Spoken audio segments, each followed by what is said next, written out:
Hello, I'm Simon Whistler. You're watching TopTenzNet, and in the video today, the 10 people whose dying wish was to see a film. To many people, movies are more than flashing images with sound. They can transport people to other worlds, place us in other people's skins, and connect humans in a way that no other medium can. They are an indelible part of many cultures around the world, and to some people, they're an integral part of their lives. That's why some people's last wish on Earth is to sit down and lose themselves in the magical world of film. Number 10. Christopher Saffy.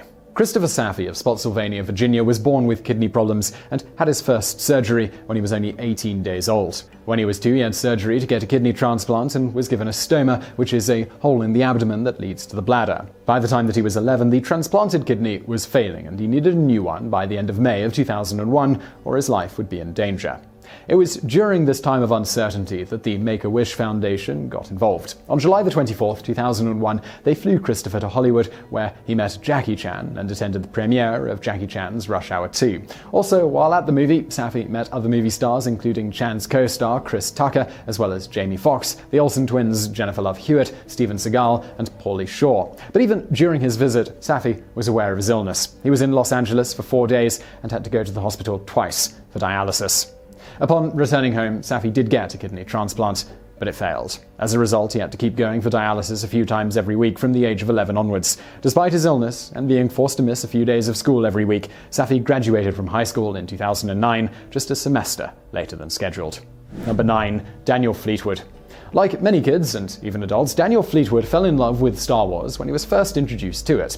As he grew up, the love for the franchise never faded, and he would dress up in costume to go to the premieres of the sequels. As an adult, Daniel married a woman named Ashley, and he worked as a mental health counselor in Spring, Texas. Then, in 2013, when he was 30, he received some troubling news. He was diagnosed with spindle cell sarcoma. This is a rare connective tissue cancer. Over the next 2 years, the disease spread, and Daniel got sicker. On September 2nd, 2015, his doctor told the 32-year-old husband and Star Wars fan that he had 1 or maybe 2 months to live. In early November, Daniel had already survived longer than expected, but his lungs were covered in tumors. His family didn't think that he would survive to see Star Wars The Force Awakens, which was set to open in the United States about a week and a half later. This upset his wife, Ashley, and she wrote about it on a Facebook post, wishing that he could see the movie before he passed on. A short time after writing it, Ashley's single posting went viral with the hashtag #ForceForDaniel. Ashley's request even had support from Mark Hamill and Carrie Fisher. On November 4th, director of The Force Awakens, J.J. Abrams, personally called the couple and arranged for a screening for Daniel the next day, making him the first Star Wars fan to see the new film. Sadly, Daniel passed away in his sleep 5 days after seeing the movie. Amazingly, as you'll see, this wasn't the only time that J.J. Abrams, Disney, and Lucasfilm went to incredible effort to ensure that their dying fans got to see a movie before they passed on. Number 8. Scott Stouffer.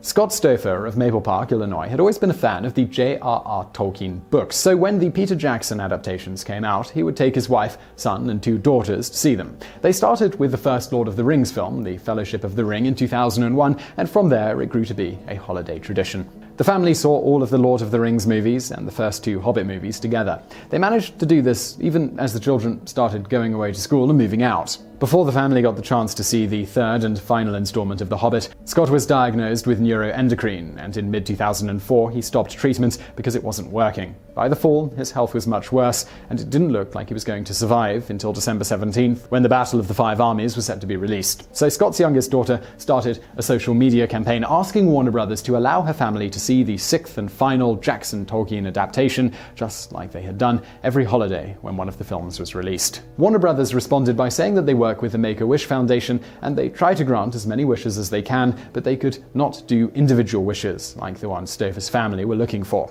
Scott passed away on December 14th, 2014, just 3 days before the movie opens. Number 7. Roy Rhodes. Roy Rhodes served in Vietnam from 1969 to 1970 and received 2 medals for his service. After returning from Vietnam, Roy was a volunteer firefighter for 17 years. He got married and started a family, but then a series of tragedies would hit him and his family in 1985. First, Roy was diagnosed with lung cancer and one of his lungs needed to be removed. Then, in 1986, his 4-year-old son passed away from leukemia, and in October of the same year, Rhodes found out that he had a tumor on the other lung. By spring of 1986, Roy was 38 years old and he was dying, but he had one last wish. Ever since he read about Oliver Stone's Platoon, he wanted to see it because he said that his military service in Vietnam was the highlight of his life. The problem was that Roy was too sick to go to the theatre when the movie was released in February of 1987. Somehow Roy's friends managed to get in touch with Oliver Stone, who arranged to have a specially produced VHS tape express mailed to Rhodes while the film was still in theatres. After sending the video, Stone spoke to Rhodes' mother and told her to pass along to Rhodes that the movie was coming and to hold on. Stone also told her that he would keep their family in his prayers. On March 6, 1987, Roy's friends and family got together to watch the movie in his home in Terra Alta, West Virginia, fulfilling his dying wish. Number 6. Daniel Kraft.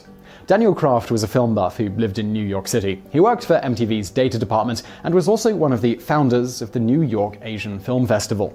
Kraft spoke Mandarin and even acted in a few Chinese television shows, usually being the evil white person. But then, at age 38, he was diagnosed with leukemia. He had to undergo 3 rounds of chemo and got a bone marrow transplant, which meant even more chemo. He survived 3 infections and was hospitalized 10 times and had hundreds of doctor's appointments in the span of 3.5 years. Then, in late 2013, he was diagnosed with a completely different rare form of cancer that left him with just weeks to live.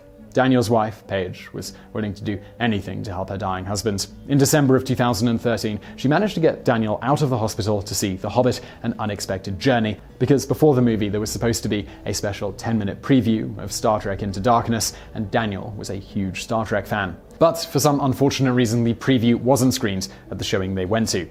That's when a friend of the couple posted Paige's plea on Reddit, asking if anyone knew if there was some way that Daniel could see Into Darkness, which was set to be released in May of 2013. A day or two later, the thread had gone viral, and Star Trek director J.J. Abrams left voicemails for Paige, saying that they would set something up quickly. The next day, a producer showed up at Daniel's home with a rough cut of the film on DVD. Daniel signed a bunch of non-disclosure forms, then Paige made some popcorn, and Daniel watched the movie. Abrams told him not to judge the movie too harshly because it was an incredibly rough cut, but Daniel apparently loved the film. Shortly after watching the movie, Daniel went to bed and never woke up. He died 2 days later, on January the 6th, at the age of 41, in hospice care. Number 5. Stratford Caldecott. From a young age, Stratford Caldecott loved comic books. As an adult, he married, had a child, and was one of the leading Catholic writers in the world. Then, in October of 2011, he was diagnosed with prostate cancer. While going through treatment, he watched a lot of Marvel movies, as well as their television shows. His daughter Sophie said that it was a form of escapism for him, and that he loved them for their themes of hope, good fighting evil, and that in the end, the greater good is triumphant. In March of 2014, Captain America: The Winter Soldier was released in England, where Stratford lives, but at that point, he was too sick to go to the theatre. The DVD was going to be released in August of 2014, but the doctors didn't think that the 60-year-old grandfather had that long to live. So in May of 2014, on her blog, Sophie wrote a plea with the hopes of getting Marvel and Disney to send them a DVD early. In order to get them to do this, she asked people to take pictures of themselves with a sign that said #CapForStrat. The hashtag caught on with none other than the Avengers themselves. The first to respond was Mark Ruffalo, who lost his own father to prostate cancer. Next was Samuel L. Jackson, and then almost all of the other main cast members got on board. In just under a week, one of the writers of the Captain America sequel, Christopher Marcus, called the family and arranged a private viewing that Stratford could watch from his bed. About 2 months later, on July the 17th, Stratford succumbed to his cancer. Number 4. Irene Sullivan. On July the 14th, 1985, Irene Sullivan of San Jose, California, turned 47, but sadly, it would be her last birthday because she was dying of leukemia. When Irene's husband and sister asked her if there was anything they could do for her, she told them that she wanted to do something for her 11-year-old son, Christopher. Both she and her son were big movie buffs, and Christopher was really looking forward to seeing the movie Cocoon with her. But the movie had only been in theaters for about a month, and Irene was too weak to go out. Seeing the importance of her last birthday wish, her family contacted someone at the San Francisco Chronicle, who got in touch with 20th Century Fox, and 2 days later a VHS copy was delivered to the family. Irene slept the whole day before just so she could stay up and watch the movie. The movie is all about a group of senior citizens who find a fountain of youth and are then given the choice between being taken away from the earth to a place where they can stay young forever, or staying on earth where they will grow old and die. During the movie, Christopher lay on the bed beside his mother and held her hand. They cried during the sad parts, but they smiled when the characters talked about living forever somewhere other than Earth. Number 3. Sean Dunlap. 14-year-old Sean Dunlap of New Orleans, Louisiana, never really had an easy life. For 11 years, he suffered from muscle cancer, and in the spring of 1991, Sean was starting to lose the battle. One thing he had been looking forward to was seeing the film Robin Hood, Prince of Thieves, which was set to be released on June 14, 1991. But because of his worsening health, Sean probably wouldn't live that long. The star of Robin Hood, Kevin Costner, was in New Orleans at the time because he was shooting the film JFK and heard about Sean's dilemma. So on June 1st, Costner arranged a private screening at a movie theater in a suburb of New Orleans and invited Sean and some of his friends and his family to attend. During the movie, Costner sat beside Sean, who hopefully didn't cringe too much at Kevin Costner's accent fluctuations during the film. A week after the screening, though, Sean lost the battle with his muscle cancer. Number 2. Stanley Reid. When Stanley Reid turned 6 in 1983, his parents knew it would be the last birthday that they would share with their son. Stanley had a rare tumor on his chest called Burkitt's lymphoma. When they asked him what he wanted for his birthday, he had a request that would have been easy for most children. He wanted to see the third movie of the original Star Wars trilogy. This had just been released in theaters around the time of his birthday. Hearing about the request, friends of the family called around, and eventually someone was able to get in contact with Lucasfilm. Within 15 minutes of the call, Lucasfilm arranged to have 6 reels of the film that had only been in theaters for 2 weeks and a movie screen sent over to the hospital, which was about 50 miles outside of Los Angeles. Less than 24 hours after the call on June 3rd, Stanley watched the movie next to his parents in the basement of the hospital. They were worried that he might not have been strong enough to stay awake during the screening. He closed his eyes during the parts with too much talking and romance, but his eyes were alive when he watched the action scenes. After the movie, Stanley seemed to be invigorated, but sadly, 2 days later, on June 5th, at 12:35 a.m., he passed away with his parents at his side. Number 1. Colby Curtin. 2 days before Christmas in 2005, 7-year-old Colby Curtin of Huntington Beach, California, was diagnosed with cancer. Over the next 3 years, she battled with the illness while trying to live a normal life. One of those normal things she did was watch movies, and like many other children and adults, she fell in love with the beautiful movies that were made by Pixar. In April of 2009, she went to see the movie Monsters vs. Aliens, and during the previews, they showed a trailer for Pixar's Up. Upon seeing the trailer, she was mesmerized and definitely wanted to see that movie. Sadly, the week the movie opened in May of 2009, Colby's health took a turn for the worse. Colby's mother tried to get a wheelchair to take her daughter to the movie, but the hospice didn't deliver it, and after the weekend, the 10-year-old was too sick to go to the theater at all. That's when a family friend started cold-calling Pixar and Disney, and amazingly, she actually got through to someone. The day after the call, on June 10th, 2009, Pixar sent an employee with a bag full of stuffed animals, an Up poster, and of course, a DVD copy of the film. Colby and her family gathered around the TV and watched one of the saddest movies ever in the most somber situation possible. Colby couldn't see the TV, so her mother gave her a play-by-play, and when she was asked if she enjoyed the movie, she nodded her head. Sadly, Colby passed away 7 hours after watching the film, with her parents at her bedside.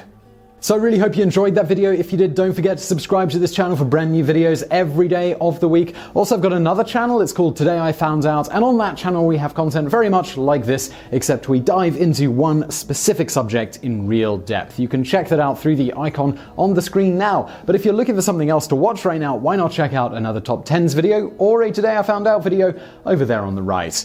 And as always, thank you for watching.